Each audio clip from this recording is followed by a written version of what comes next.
Alrighty, hey everyone, it's Joyel and welcome back to my channel. So today I'm just kind of sitting on my floor because I wanted to discuss a topic that I've always kind of found interesting and something that obviously I've dealt with. And we're going to be discussing bodies, body shapes, that sort of thing. I've personally never been somebody who was ever considered big. I've always been very skinny. Petite is probably a better word. Maxed out my height in 6th grade, so I've been like 5'3" ever since. The most I've ever weighed in my entire life was 124 pounds, and that was like right out of high school. And that was also after, 6-7 years of running varsity track, doing some light weightlifting. So I still wasn't big, but I was toned. But in general, I've never been a big girl. I've always been very, very skinny, or at least according to other people, very, very skinny and just tiny. Putting on weight has always been an issue for me. And with the popularity of, BBLs and things like that, just plastic surgery in general, and it constantly, being what's plastered all over social media, it can be hard to not, compare yourself to celebrities or influencers who are in the limelight, right? Being someone who has been on screen now for about 3 years, and by screen, I mean YouTube. I'm not talking the silver screen or anything, you guys, definitely not. But as someone who has been on a video platform, I do see other influencers. I found myself comparing them, and I very much love myself. I have been on a huge journey of not just a natural hair journey, but a self-love journey, which was part, the big chop was part of that. And I've never been someone who was necessarily ashamed of my body either. For a while, I had actually taken pride in being someone who was seen as very tiny. It was just the one thing people always commented on or complimented on, and losing weight was never an issue for me. I'm 28, so I was born in 93. Growing up in the 2000s, 2010s, when Paris Hilton was like really big, this really skinny, slim bodies was kind of like the in thing, and now we're changing into where having curves is the in thing, and there's nothing wrong with that. Body shapes are trendy just like fashion styles. For a few years it's this body type, for the next couple of years it's this body type, or for this generation it's this or that, and another is that. So it does change, and that's another reason I've never really felt intensely pressured to change my body, because I've seen how evident it is for changes. Watch what happens, all these women have been getting boob jobs. Watch what happens when small boobs come into play, and having, I do think coming off of the BBL wave, so we had I guess they call it like a P shape, where it was like, basically having no waist and big boobs in like the 90s and early 2000s was kind of a big thing. And now we're riding the wave of having a big bum, right? And the hourglass shape. I wouldn't be surprised if natural bodies makes a comeback after this, just because I feel like everything kind of goes through an extreme. You go through, maybe going where glitter was a thing, and all of a sudden now it's just all pastel or monotone colors. Like that's just how fashion works. It's in one moment, out the other. That's why I find it honestly quite terrifying when women are so willing to literally chop up their bodies for something that's probably not going to be in style for much longer than that. Do I blame the media? 100%. When you have something that's shoved in your face constantly, you can't be surprised when you start to think about it and compare yourself to it. I'm not stupid and I'm not ignorant, but being someone who has never been very big, I never really had boobs, never had, I wasn't shapely at all. If anything, I'm probably closer built to like a cheese stick. There was a time where I was like, hey, maybe if I had the money, maybe one day I would get a boob job. I don't actually mean that, because I have a fear of going into surgery, and I just don't like the idea of cutting my body open for something that, one, is going to need maintenance, and every couple 10 or 15 years you usually have to go and get that redone.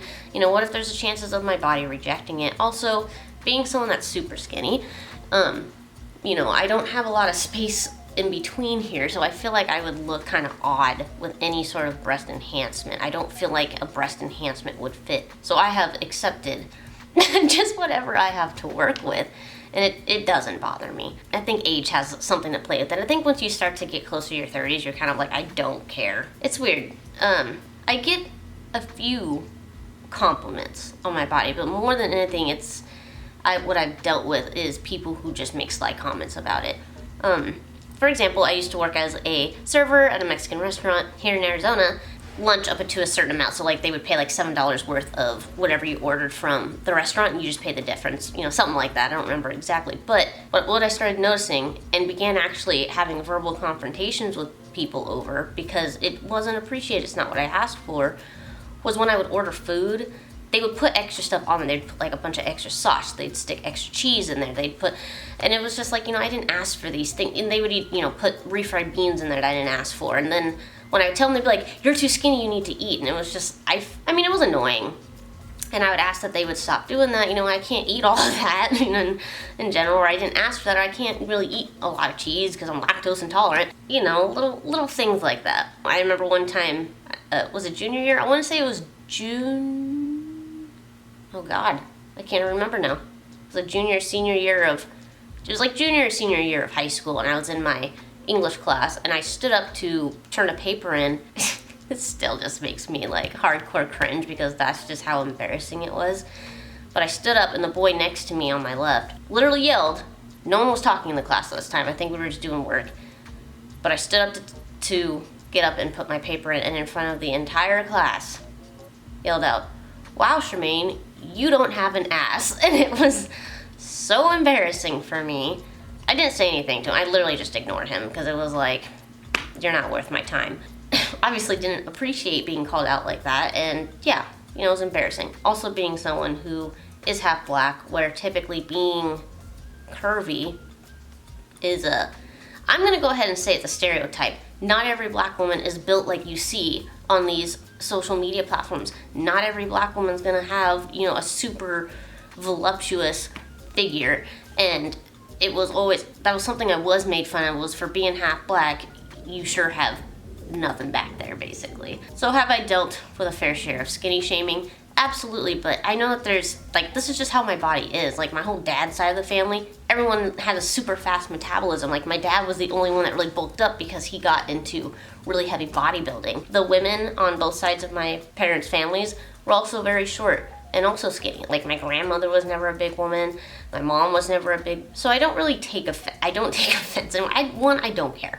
I think it's also kind of like, if you're healthy, like, who cares what your body looks like? I know I was doing the exercise vlogs for a little bit, and I was trying to do it to put weight on. I really did, was just kind of like, you know, maybe I do look a little too skinny. I didn't actually care that intensely, but I was like, you know, hey, I'll be 30. It'd be nice to not look like a 12-year-old prepubescent boy. But then as I started exercising, I realized I actually just liked the stretching and being able to work on flexibility. And I don't really have that big of an issue with my body. I'm sure after I have kids, things will change. So I'm also giving myself the benefit of the doubt and just allowing my body to change as I age naturally. Do I acknowledge that losing weight is not an issue for me? Yes, and I know that not everybody's body is like that, but I also acknowledge that putting on weight and keeping it on is just my personal issue. That's how my body works. I don't use Photoshop. I don't use Facetune. I'll blur out like a little scar. I have some scars right here that I'll kind of blot out, and then sometimes maybe do some smoothing on like some of the redness on my nose. I don't really do too much with my photos.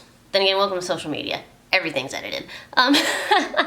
But more often than not, I don't touch my photos. But the point of this video is, just like your hair type, you don't always have control on what you're gonna look like. As long as it's healthy and you're taking care of yourself, it shouldn't matter.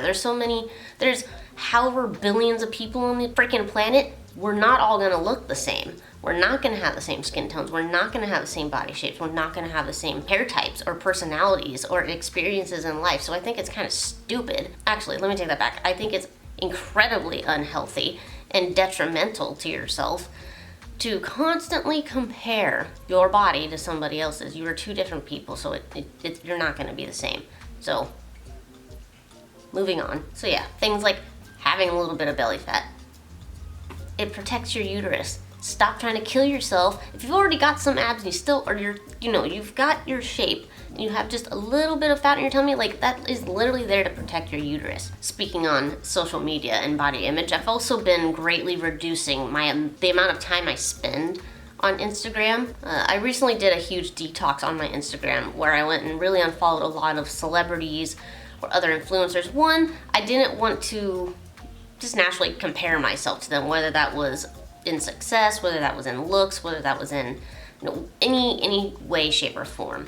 So I have detoxed that, and now I don't follow business pages anymore. I do like to stay up to date with things, but the whole idea of like all the heaviness of all of this consumerism that's placed on our shoulders, especially when you're a YouTuber and you find yourself falling into that category, it's like I don't want to make people feel like they need to buy these things in order to have a healthy, mind, hair, body, whatever it is. And so another reason I kind of fell off from reviews. I've detoxed my social media platforms. I just wanted to know what it's like to just be me, a healthy version of myself. And I think it's very important to detox or at least take social media breaks for yourself. Ask them, if you have trouble maybe accepting your body shape, the best thing to do is to, again, there's a billion gajillion people on this freaking planet. Although we don't all have the same body shape, there is somebody who may have someone that is going to have a body shape similar to yours. So you need to look up those people who have a similar body shape to yours in its healthy state. Now, note the healthy state thing. I could do a whole video on it, but I do think obesity is a huge issue in the female community. It's a problem overall, but I do think obesity and the issue of being overweight is an issue amongst women. And so I think when you are comparing your body to others, or maybe you're working on your body and you're like, you know what, maybe I'm not gonna look like that even if I work out. Well, find out what your healthy body would look like. Maybe you're not gonna come out pencil thin like me. Maybe you will have more of an hourglass. So you find somebody that looks like. So for me, celebrities that I feel kind of match my body type is someone like Aaliyah, who is who I would describe as someone who is small and petite. She's not super shapely, but she's freaking gorgeous, and she has an amazing body. And I often compare myself to that because I'm like, when I see Aaliyah, I see my body personally. Especially when I was like working out, actively and things like that. She was a dancer, so that's different. So look up people who have similar body types to yours in its healthy state. I think that's very important. So for me, when it comes to exercising, for me, it's not going to be focused on losing weight. It's more so on flexibility. Yeah, more so on just flexibility. Make sure these joints don't get stiff and I can keep moving and things like that. So I don't want you guys to feel bad when you see someone who has a body shape like me. I don't want you to, make self-deprecating comments about yourself just because I look the way that I look. As much as I appreciate the compliments and things that I do get in messages, it does hurt when people put themselves down just because I look the way that I do. If you also don't know, I do Zoom calls for those who want to do like a 30-minute Zoom call with me and just, ask questions or speak, and it's super fun. The only thing that I wasn't enjoying about that process is, when they do see me, it's just, I don't think there's nothing wrong with finding someone beautiful or telling someone they're beautiful. The issue I have with it is when you feel the need to bring yourself down to tell me that I'm beautiful or that you think that I'm beautiful. It's not, I don't think that's necessary. I don't want you guys to feel I don't want you to compare yourself to me. That's not fair. It's not healthy. And for someone who promotes a channel about learning to love yourself and accept yourself for who you are, so when you feel the need to compliment me but degrade yourself, if I feel like the message of my videos have been lost in that moment, where it's like, it's not about how you look compared to me or vice versa. It's about, accepting and loving yourself as your best self. So I thought for today it would be interesting to address that and kind of talk about, maybe how I function with, how I look compared to those on the platform and what I want you guys to kind of get from my platform and off social media and from social media as well. Social media can be great. It connects you with people. It can give you connection to people who look like you. I think that is what you should be striving for on social media. Stop following people that don't look anything, or don't follow people that don't look anything like you and you're trying to look like them. That's not healthy. That's not healthy at all. Follow people that you want to look up to that look like you. That's why representation is important. Honestly, with the blow up of the internet and social media, there's no reason that you can't find someone that doesn't look like you that you can look up to or have as an example. Anywho, totally random video, but I hope that you guys kind of enjoyed discussing this. I'd love to know your thoughts down in the comments. I'll be down there reading them. You guys know I don't have time to always respond to comments, but if you have a heart, like a little heart like from me, I have read your comment. But I hope that you enjoyed. Please don't forget to click that subscribe button down below. Keep healthy body standards. Keep blooming, and I'll see you guys in my next video.